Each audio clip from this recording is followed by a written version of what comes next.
નમસ્કાર મિત્રો, સાગર રબારી ઓફિશિયલમાં તમારું સ્વાગત છે.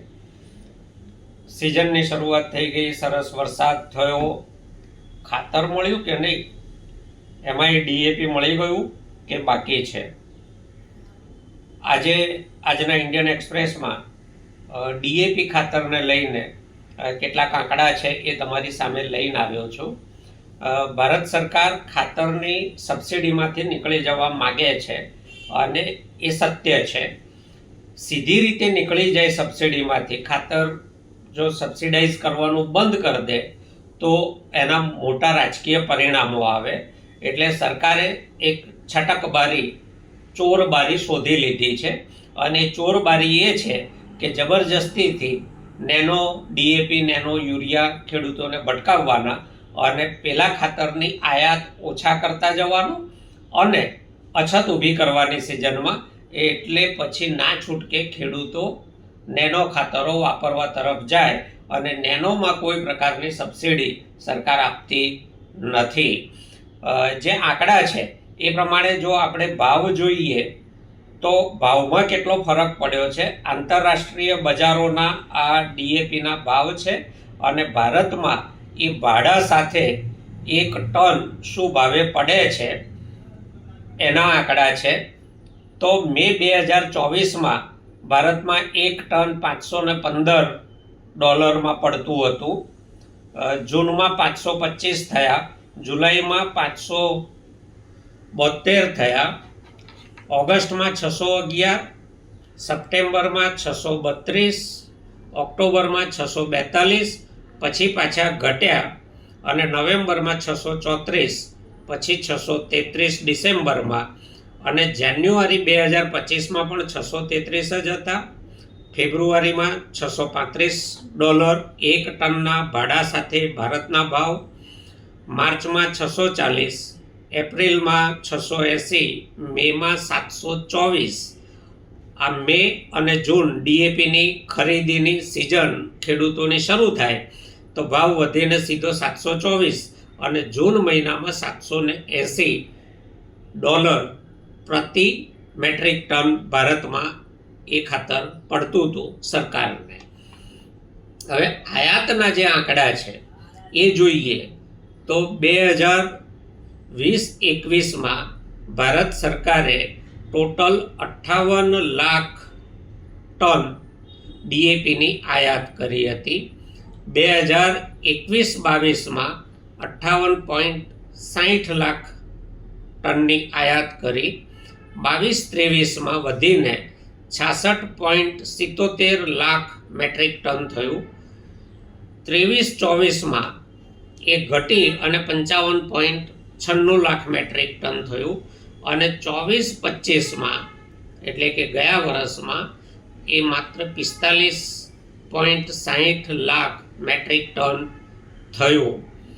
તો જે આયાત છે એ મર્યાદિત કરતા જઈએ તો સ્વાભાવિક છે કે સ્થાનિક બજારમાં અછત થવાની છે. ખેડૂતને વાવવું છે, સિઝન કોઈની રાહ જોતી નથી, મળે કે ના મળે, જે મળે તે. સિઝનની શરૂઆત થાય એટલે ખેડૂતે ખાતર ખરીદવું પડે.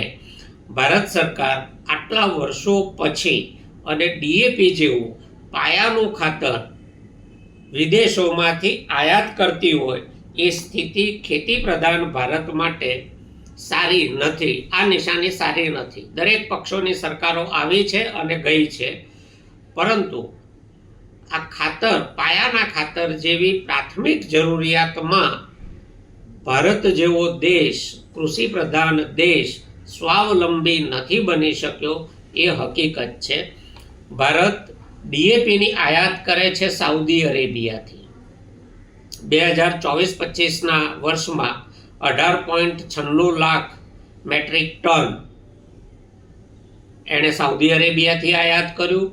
મોરોક્કોથી 10.26 લાખ મેટ્રિક ટન, ચીનમાંથી 18.43 લાખ મેટ્રિક ટન, રશિયામાંથી 2.69 લાખ મેટ્રિક ટન, જોર્ડન જેવો દેશ એની પાસેથી 2.38 લાખ મેટ્રિક ટન ડીએપીની આયાત કરી, ઓસ્ટ્રેલિયા પાસેથી 1.92 લાખ મેટ્રિક ટન ડીએપીની આયાત કરી, ઇજિપ્ત પાસેથી 0.44 લાખ મેટ્રિક ટન ખાતરની આયાત કરી.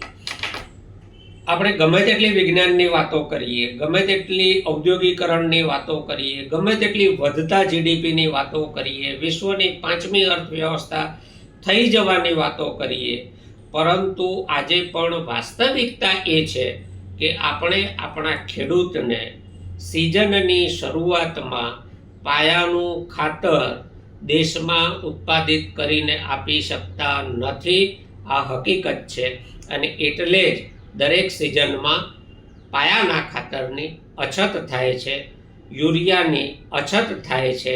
સરકારને સબસિડીમાંથી નીકળી જવું છે એટલે આયાત ઘટાડીને અછત ઊભી કરીને કાં તો તમે કાળા બજારમાં ખરીદો, કાળા બજારમાં પાછું મળે છે, કાં તો પછી તમે નેનો તરફ જાઓ. આ પ્રવાહ આમ જ ચાલવાનો છે. ધીરે ધીરે ખાતરની આયાત ઘટાડીને સબસિડીના બોજમાંથી ભારત સરકાર નીકળી જશે.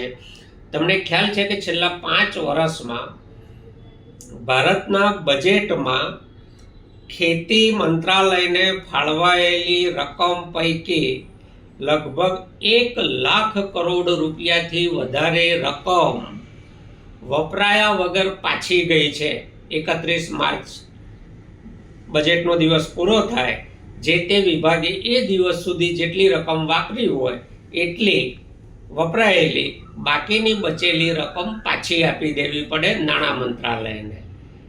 દેશના ખેડૂતો ખરેખર એટલા સુખી થઈ ગયા છે કે કૃષિ મંત્રાલયને આ પૈસા વાપરવાની જરૂર જ ના પડી, અથવા ભારતના ખેડૂતો યોજનાઓનો લાભ જ નથી લેવા માંગતા એટલે રકમ બચે છે અને ભારત સરકારને પાછી આપવી પડે છે.